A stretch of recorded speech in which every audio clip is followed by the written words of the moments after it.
Print మరియు electronic media మిత్రులకు నమస్కారం. రేవంత్ రెడ్డి గారి ప్రజాపాలన ఒక పనికిరాని పాలనలాగా పిచ్చోన్ చేతుల రాయిలాగా తయారై అందగత్తలు వస్తున్నారు కాబట్టి ఎటు చూసినా అందంగా కనబడాలని చెప్పి రోడ్డు పక్కనటువంటి అభాగ్యులను ఆగం చేసి వాళ్ళను ఏడిపించుకోవడం నిజంగా ఒక పిచ్చి తుగ్లక్ చర్యలా కనబడతాం. నీసుముచ్చోడు కోన్ను కోయడానికి కారణాలు వెతికినట్టు రేవంత్ రెడ్డి గారు ప్రజల్ని రోడ్డు పాలు చేసి ఏడిపించడానికి నిత్యం ఏదో ఒక కారణం వెతుకుతూనే ఉంటాడు. రాష్ట్రంలో ఏదో ఒక మూలన ప్రజలు రోడ్డు మీద పడి కన్నీళ్లు పెట్టనిది, ఆర్తనాలను పెట్టనిది నాకు నిద్రే పట్టదు కావచ్చు. ఈరోజు వరంగల్లో రోడ్డు పక్కనటువంటి షాపులను, రోడ్డు పక్కనటువంటి చిన్న చిన్న వ్యాపారాలను కూల్చివేసడం మనం టీవీలో చూసాం. ఒక గంట క్రితము నాగర్ కర్నూల్లో కూడా ఇదే రకంగా షాపులను కూల్చివేయడం కూడా మనం చూసాం. అంటే రాష్ట్రంలో ఏదో ఒక మూలన ఏదో ఒక కూల్చివేత చేపట్టండి ఈ ప్రభుత్వానికి నిద్రపట్టేటువంటి ఒక పరిస్థితి లేదు. దేశం అంటే మట్టి కాదో, ఈ దేశం అంటే మనుషులోయని గురజాడ అప్పారావు అన్నారు. కానీ కాంగ్రెస్ పార్టీ నాయకులకు ఇది అర్థమయ్యేటువంటి ఒక పరిస్థితి లేదు.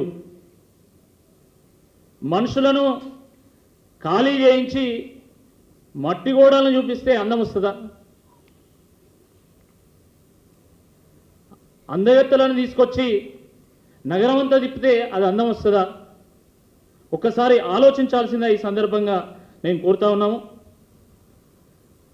ఓరుగల్లు ఒక ప్రపంచ వారసత్వ నగరం. అది అడుగడుగున ఆలయాలు, గొలుసుకట్టు చెరువులు, అటవీ సంపద, పర్యాటక ప్రదేశాలు, భిన్న సంస్కృతులు, అద్భుతమైనటువంటి కళా సంపద, శిల్ప సంపద అడుగడుగునా అందాలే.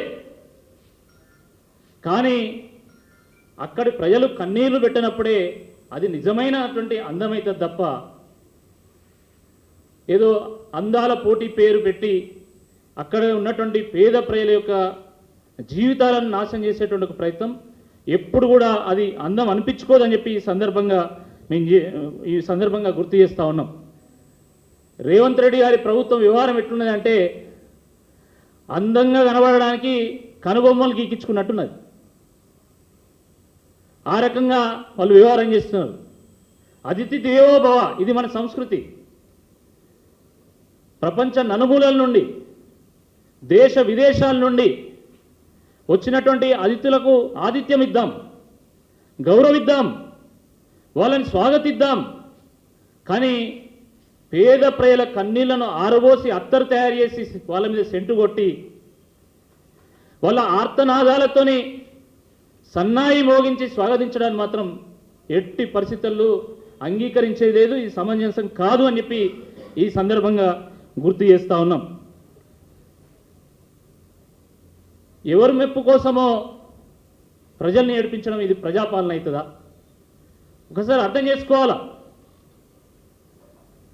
అందాల పోటీలు పెడితే రాష్ట్రానికి అందం వస్తుందా? అందగత్తెలను తిప్పితే రాష్ట్రానికి అందం వస్తుందా? అందమైనటువంటి పరిపాలన చేసి ప్రజలు ఆనందంగా ఉండేట్టు చేస్తేనే రాష్ట్రానికి, ప్రభుత్వానికి నిజంగా అందం వస్తుంది తప్ప ఈ రకమైనటువంటి కూల్చివేతలతోని, ప్రజల కన్నీళ్లతోని ఎప్పుడు కూడా రాష్ట్రానికి కానీ ఈ ప్రభుత్వానికి కానీ అందం రాదు అనేటువంటి వాస్తవాన్ని గ్రహించాల్సిందే ఈ సందర్భంగా గుర్తు చేస్తూ ఉన్నాం. నిజంగానే ప్రభుత్వ స్థలంలో కానీ, రోడ్డు మీద కానీ, లేదా ఫుట్పాత్ మీద కానీ ఎవరైనా పర్మనెంట్ స్ట్రక్చర్ను నిర్మాణం చేస్తే ఆ చిరు వ్యాపారులతో మాట్లాడండి, ఆ పేద ప్రజలతో మాట్లాడండి, వాళ్ళకు ప్రత్యామ్నాయ మార్గాలు చూపెట్టండి, ప్రత్యామ్నాయ వాళ్ళకి మార్కెట్ను క్రియేట్ చేయండి. లేదా మీరే స్టాల్స్ కట్టి లీజ్కి ఇవ్వండి, లేదా ఇంకేదైనా ఐడియా తీసుకురండి. కానీ ఉన్న ఫలంగా అప్పటికప్పుడు వాళ్ళని ఖాళీ చేపిస్తే వాళ్ళ బతుకు తెరువు ఏం కావాలి, వాళ్ళ ఉపాధి ఏం కావాలో ఒక్కసారి చెప్పాల్సిందిగా ఈ సందర్భంగా గుర్తు చేస్తూ ఉన్నాం. ఒక నెలల క్రితమే పర్యాటక శాఖకు సంబంధించినటువంటి ప్రభుత్వ కార్యదర్శి వరంగల్కు రావడం జరిగింది. అంటే ఈ అందాల పోటీలో పాల్గొనేటువంటి అతిథులు వరంగల్కు వస్తారని మీకు ముందే తెలుసు, నెల క్రితమే తెలుసు. మరి ఆ రోజు ఈ చిరు వ్యాపారులను మీరు ఎందుకు అలర్ట్ చేయలే? ఈరోజు సడన్గా వచ్చి వాళ్ళు కనీసం సామాన్లు సర్దుకునేటువంటి సమయం కూడా ఇవ్వకుండా వాళ్ళ చిన్న షాపులను మీరు ఎట్లా కూల్చివేసిండ్రు, వాళ్ళు పెట్టుకున్నటువంటి డబ్బాలను ఎట్లా కూల్చివేసిండ్రు అని చెప్పి ఈ సందర్భంగా మేము ప్రశ్నిస్తూ ఉన్నాం. కనీసము ప్రజలతోని మాట్లాడేటువంటి ముచ్చట కూడా ఉండదు ఈ ప్రభుత్వంలో. ఇదేనా మీ సంస్కృతి? ఇదేనా ప్రజాపాలన? ఏమైనా బుల్డోజర్ తీసుకొచ్చుడు, కూలగొట్టుడు, ఇదేనా ప్రభుత్వం పని? ఏదైనా బుల్డోజర్ ప్రభుత్వమా లేదా ప్రజాస్వామ్య ప్రభుత్వమా? సమాధానం చెప్పాలా. ఇది చాలా దుర్మార్గంగా ఉన్నది. సరిహద్దుల్లో ఉన్నటువంటి సమస్యని పరిష్కారం చేసుకోవడానికి కూడా మనం పాకిస్తాన్తో సైతం కూర్చొని మాట్లాడుకొని యుద్ధం ఆపేటువంటి పరిస్థితి వచ్చింది దేశంలో. అలాంటిది మన ప్రజలతోని మీరు కూర్చొని మాట్లాడి సమస్యలు ఎందుకు పరిష్కారం చేయరని చెప్పి ఈ సందర్భంగా బీఆర్ఎస్ పార్టీ నుంచి మేము ప్రశ్నిస్తూ ఉన్నాం. చాలా దుర్మార్గం ఇది.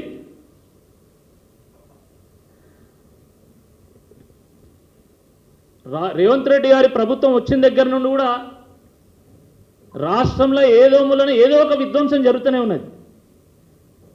రాష్ట్రంలో కట్టడాల కంటే కూల్చివేతలు ఎక్కువన్నాయి మొదటిసారి.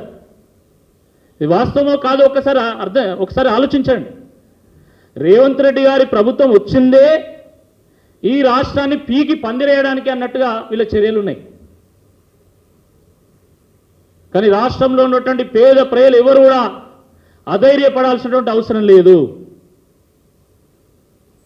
అది హైడ్రా కానీ, మూసీ కానీ, లగ్చర్ల కానీ, ఫ్యూచర్ సిటీ కానీ, హెచ్సియు కానీ, లేదా ఈరోజు వరంగల్లో నాగర్ కర్నూల్లో జరుగుతున్నటువంటి కూల్చివేతల విషయంలో కానీ ఈ ప్రభుత్వం చేస్తున్నటువంటి దాడిని డిఫెండ్ చేయడానికి కేటీఆర్ గారు ఒక S-400 మిసైల్ ఈరోజు ప్రజల్ని రక్షించేటువంటి ఒక ప్రయత్నం చేస్తూ ఉన్నాడు. తప్పకుండా చేస్తాడు. ఒక S-400 మిసైల్ లాగా, ఒక డిఫెన్స్ సిస్టమ్ లాగా ఈ కాంగ్రెస్ ప్రభుత్వం ప్రజల మీద, రాష్ట్రం మీద చేస్తున్నటువంటి దాడిని తిప్పికొట్టి ఈ రాష్ట్ర పేద ప్రజల్ని, రాష్ట్ర భవిష్యత్తును కాపాడేటువంటి ప్రయత్నం తప్పకుండా కేటీఆర్ గారు చేస్తారు, బీఆర్ఎస్ పార్టీ చేస్తారని చెప్పి ఈ సందర్భంగా గుర్తు చేస్తూ ఉన్నాం. ఈరోజు కూడా అక్కడ కూల్చివేతలు జరుగుతున్నాయి, ఇక్కడ బీఆర్ఎస్ పార్టీ నాయకుల, కార్యకర్తల అరెస్టులు జరుగుతున్నాయి. అంటే ఈ కూల్చివేతలు జరుగుతున్నప్పుడు ఖచ్చితంగా బీఆర్ఎస్ పార్టీ నాయకులు అడ్డుకుంటారని చెప్పి మీకు కూడా అర్థమైపోయింది. కామన్ పీపుల్తో పాటు ఈ ప్రభుత్వాన్ని కూడా అర్థమైపోయింది. మనం కూల్చివేస్తూ ఉంటాం, బీఆర్ఎస్ పార్టీ అడ్డుకుంటూ ఉంటుంది. ఇది కామన్ పీపుల్ కూడా అర్థమైపోయింది. ఈరోజు వరంగల్లో పెట్టినటువంటి బీఆర్ఎస్ పార్టీ పెట్టినటువంటి ర్యాలీ కూడా పెద్ద ఎత్తున చిరు వ్యాపారులు, అసంఘటిత కార్మికులు వచ్చి విజయవంతం చేసిండ్రు. ఇప్పటికైనా కళ్ళు తెరవాలి ప్రభుత్వం. ఒకవైపు అప్పు పుడతలేదంటాం, ఇంకోవైపు అందాల పోటీల కోసం 200 కోట్లు ఖర్చు పెడతారు.